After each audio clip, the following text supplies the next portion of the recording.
Okay, number 6, I believe, of my blitz on today with the content I'm producing. Again, if you don't know what I'm talking about, watch my first video of today. You'll know what I'm talking about then. So I'm sharing some books that have made a huge impact on my life. That after I read them, I feel like the way I see the world will never be the same. Good, bad, or otherwise, I just feel like they'll never be the same. So, here's a book that has done that to me. It's a book you probably never heard of. It's not very commonly read. It's not very well known, um, but it's pretty cool. It's well, I was gonna say something else, but I'm just gonna show you the book. It's called "I See Satan Fall Like Lightning," and what this book is it's written by Rene Girard, who, what, I guess he's an anthropologist who he he had been studying societies and how they kind of function and operate. And one of the things that he had seen throughout history in pretty much every society is this process of what he calls mimetic desire. Mimetic meaning like mimic. We mimic each other. There's a mimicry to humans, right? And or he would also call it mimesis. And I will say this to you right now: there are people out there that are way better explaining this stuff than I am. I am definitely not an expert on it.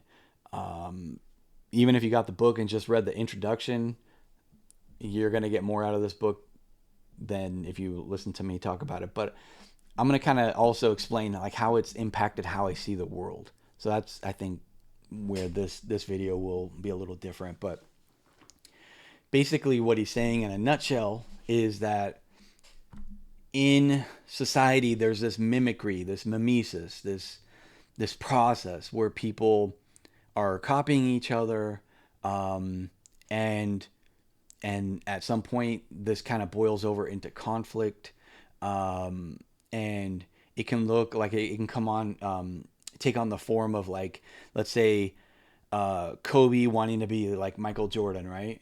Okay, well, what do we call Michael Jordan? At least a lot of people, the GOAT, right? Sorry to all the little kids. I don't think there's any kids out there watching me, but if there are, I'm sure you don't agree with that. Probably LeBron's probably your guy, but hey, Kobe would have said Michael Jordan probably.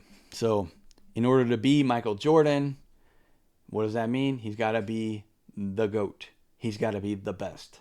In order to be the best, that means you got to beat the best. In order to beat the best, you got to have a rivalry. You got to have competition. This stuff leads to conflict, or can lead to conflict, depending.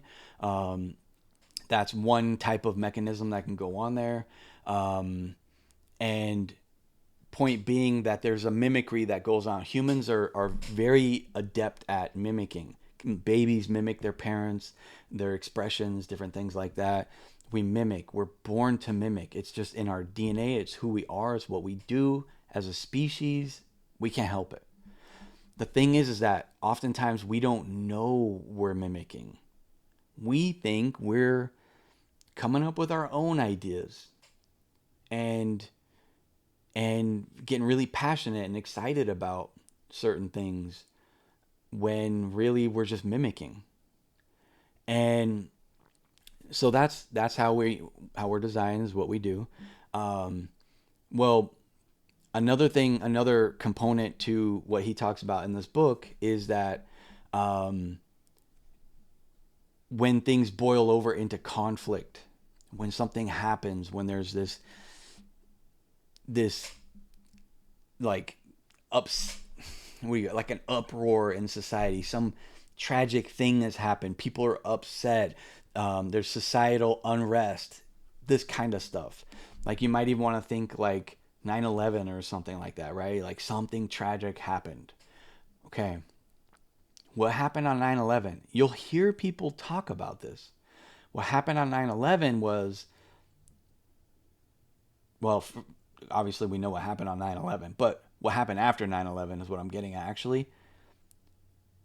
we saw in America, we saw a lot of like American flags coming out. We saw a lot of like patriotism. There was, I remember this feeling of like, sometimes people refer to it as 9/12. Ooh, 9/12. We need to get back to 9/12. 9/12 was when we felt very patriotic. We felt very connected. There was this thing that united us. And what was going on there was that we were feeling this conflict and we were looking for this like catharsis. And one of the things the book talks about is that we look to a scapegoat, we look to an enemy, some kind of thing that we can cast our anger, our hatred, our societal issues onto that scapegoat and say, that's the reason why. It's those people over there that speak that funny language who don't appreciate our freedom, right? And this is the kind of stuff we were saying then. But like Rene Girard would probably point to that and be like, yeah, that's the process I'm talking about. That's mimesis. That's that mimetic desire. This is what happens in society. This is why virgins were being murdered, right? To appease the gods, because there was some kind of unrest in society. So we had to have a scapegoat, the virgin, kill the virgin, and make everybody be happy and rally around this event that happened. And here, there you go. Yeah, cool. So there's this process that goes on, and then Rene Girard, again, you can learn so much more if you just read the book. Trust me, it's been a while since I read this book, but Rene Girard, what he does is he says he went through all these different societies, and he shows how their mythologies that developed out of this process. They had these different gods that developed, and he's like, yeah, that's all from that process where you create this, like, you deify a thing.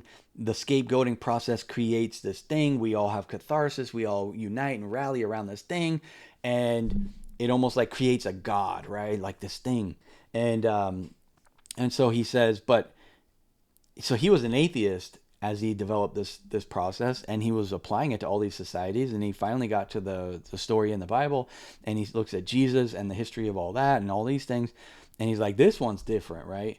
And so he had this, when applying his theory, he had this realization about what was going on with Jesus and how he was killed by the mob, by that mimetic desire, like the crowd getting riled up and wanting to cast all their hatred onto that one, right?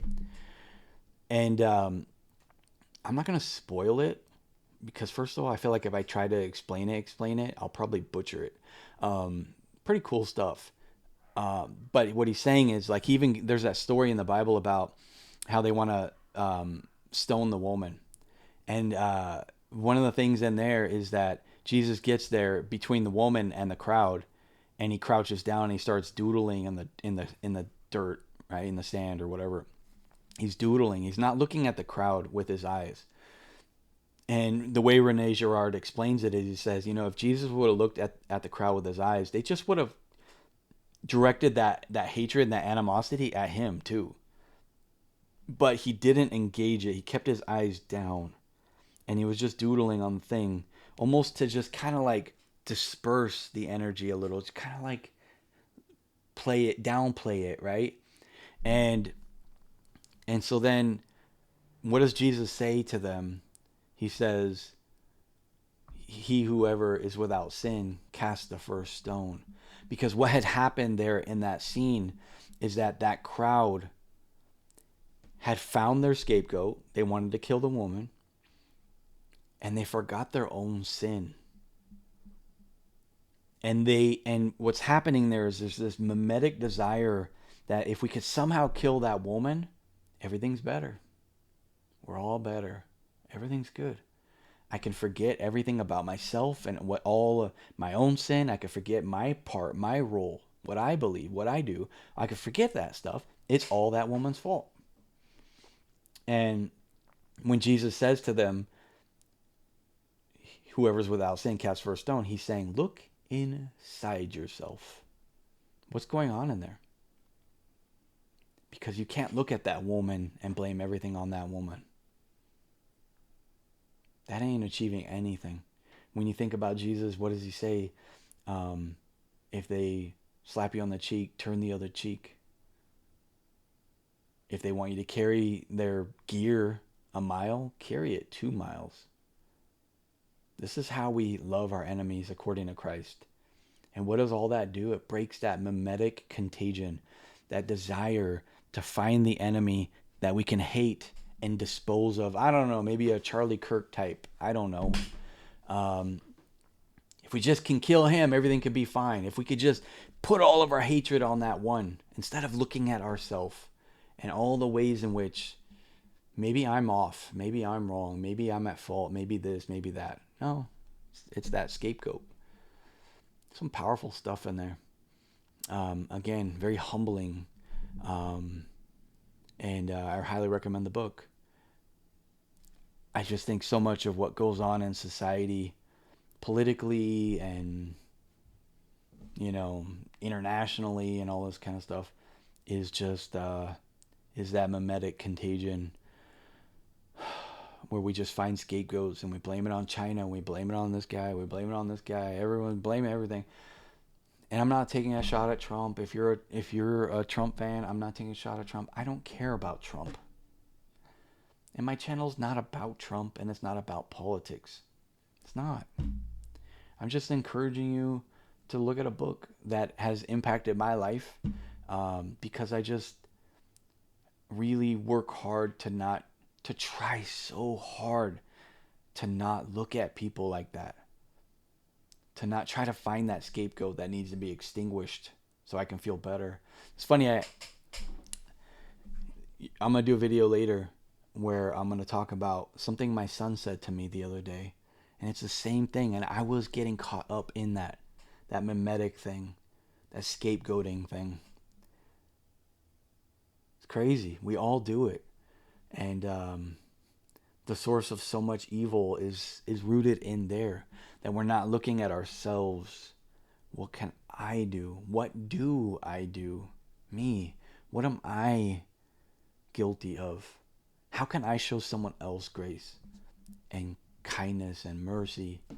And politics just pits people against each other all the time. I hate it. I hate politics so much. I just wish politics would just leave me alone, Fortunately, it doesn't work that way. But mimetic desire is it's a thing where we just it's their fault, man. I gotta take them down. And then you see it in other ways too, where we copy each other, fashion, cultural norms and behaviors.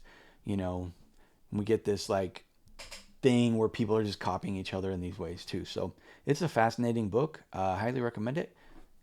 Peace out.